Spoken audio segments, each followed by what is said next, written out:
여러분은 그런 적 있으셨나요? 왜 사는 게 일이 힘들까? 남들은 잘만 사는데 내 인생만 고통스러운 걸까?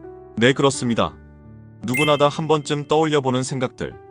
그래서 항상 작은 것에 만족하며 주어진 일에 최선을 다하는 것이 중요하겠죠. 그리고 우리에게 원래 인간의 삶은 고통이라고 말하는 천재 철학자 쇼펜하우어가 전하는 깨달음 한 스푼. 어느 괴짜 남자가 있었습니다. 그는 밤마다 머리맡에 권총을 두고 잠들었으며 자신이 기르는 개에게 철학자의 이름을 붙일 정도로 괴짜였습니다. 또한 그는 이 세상은 최악의 세계다 라고 선언하며 비관주의 철학의 대표 아이콘이 되었죠. 그의 이름은 아르투어 쇼펜하우어. 하지만 그에 대한 이런 자극적인 이야기들이 정말 그의 본질을 담고 있는 것일까요? 우리는 쇼펜하우어를 우울하고 괴짜 같은 철학자로만 기억하고 있지는 않을까요? 사실 그는 단순한 염세주의자가 아니었습니다.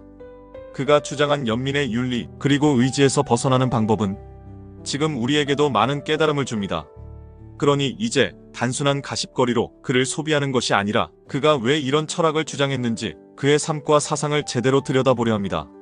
자, 그러면 이제 그의 철학 속으로 들어가 볼까요? 그는 왜 그렇게 불안했을까?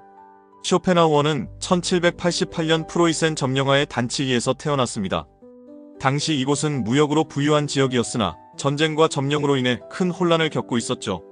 그의 아버지는 프로이센의 통치 아래에서 가족의 안전을 걱정하며 함부르크로 도망쳤습니다. 쇼펜하우어는 어린 시절부터 이러한 불안한 환경에서 자라났으며 이 경험이 그의 철학에 깊이 영향을 미쳤습니다. 그가 밤마다 권총을 머리맡에 두었던 것도 이러한 불안과 트라우마 때문이었죠. 또한 당시 유럽은 이성주의 철학이 강세를 이루고 있었습니다. 칸트, 헤겔 등 유명한 철학자들은 인간의 이성은 위대하며 이를 통해 세상을 이해할 수 있다 라고 주장했습니다. 하지만 쇼펜하우어는 이에 정면으로 반박했습니다. 그는 인간은 이성이 아니라 맹목적인 의지에 의해 조종되는 존재다 라고 말했죠. 이제 그의 대표작 의지와 표상으로서의 세계를 통해 그의 핵심 철학을 살펴보겠습니다. 쇼펜하우어는 인간이 세상을 이해하는 방식을 두 가지 개념으로 설명했습니다. 표상, 우리가 세상을 인식하는 방식. 의지, 우리의 본능적 욕망과 삶을 지탱하는 힘. 우리가 보고 듣고 느끼는 모든 것은 실제로 존재하는 세계가 아니라 단지 우리 뇌가 받아들이는 방식일 뿐이다. 예를 들어 우리가 보는 빨간 장미는 실제로 빨간색이 아닙니다.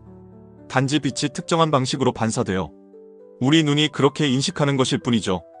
즉, 인간은 있는 그대로의 세상을 볼 수 없다. 이제 의지에 대해 이야기해 보겠습니다. 인간은 욕망 머신이다. 쇼펜하우어가 보기에 인간은 고통의 무한 루프에 갇혀있는 존재입니다. 1. 배고프면 음식을 찾고 2. 먹으면 만족하지만 3. 곧 다시 배고파지고 4. 또 먹어야 한다. 돈을 벌면 행복할 것 같지만 벌면 더 많은 돈이 필요합니다. 사랑을 하면 행복할 것 같지만 하면 질투와 불안이 따라옵니다. 여행을 가면 즐겁지만 돌아오면 또 일상이 무료해집니다. 결국 인간은 욕망과 충족의 반복 속에서 끊임없이 갈증을 느끼며 살아간다. 여기에 인간의 진짜 비극이 있습니다. 우리는 살고 싶어서가 아니라 살도록 프로그래밍 되어 있기 때문에 살아간다. 우리는 행복을 추구하지만 진정한 만족을 결코 얻을 수 없다. 그렇다면 어떻게 해야 이 고통에서 벗어날 수 있을까요? 위대하고 괴짜인 철학자 쇼펜하우어가 제시한 해결책 의지에서 벗어나라. 그는 인간이 이 끊임없는 고통의 루프에서 벗어나는 몇 가지 방법을 제시했습니다. 1. 예술을 통해 초월하라. 음악, 미술, 문학 등의 예술은 우리에게 잠시나마 욕망에서 벗어나는 경험을 제공합니다. 이 순간만큼은 욕망을 내려놓고 세계의 본질을 직관할 수 있습니다. 2. 연민의 윤리를 실천하라.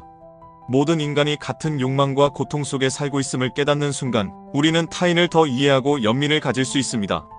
3. 금욕을 통해 해방하라.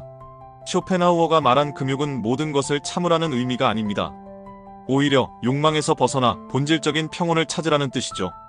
쇼펜하우어가 남긴 영향. 니체는 그의 철학을 바탕으로 힘에 대한 의지 개념을 발전시켰습니다. 프로이트는 그의 이론을 토대로 무의식 개념을 창시했습니다. 불교 사상과도 맞닿아 있으며 현대의 실존주의 철학에도 큰 영향을 미쳤습니다. 쇼펜하우어는 단순한 비관론자가 아니었습니다. 그는 우리에게 인생이 원래 고통스럽다는 사실을 받아들이고 어떻게 하면 그 속에서 더 평온해질 수 있는지 고민하라고 말해주고 있습니다. 결론적 깨달음. 우리는 어떻게 살아야 할까? 쇼펜하우어는 우리에게 이렇게 묻고 있습니다. 당신은 지금 무엇을 위해 살고 있습니까? 당신이 원한다고 생각하는 것이 정말 당신이 원하는 것입니까? 그렇다면 그 욕망을 내려놓았을 때 더 자유로울 수 있지 않을까요?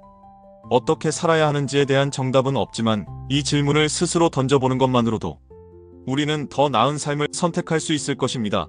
오늘의 깨달음이 여러분의 평온한 마음과 행복감을 주는 시간이었으면 합니다.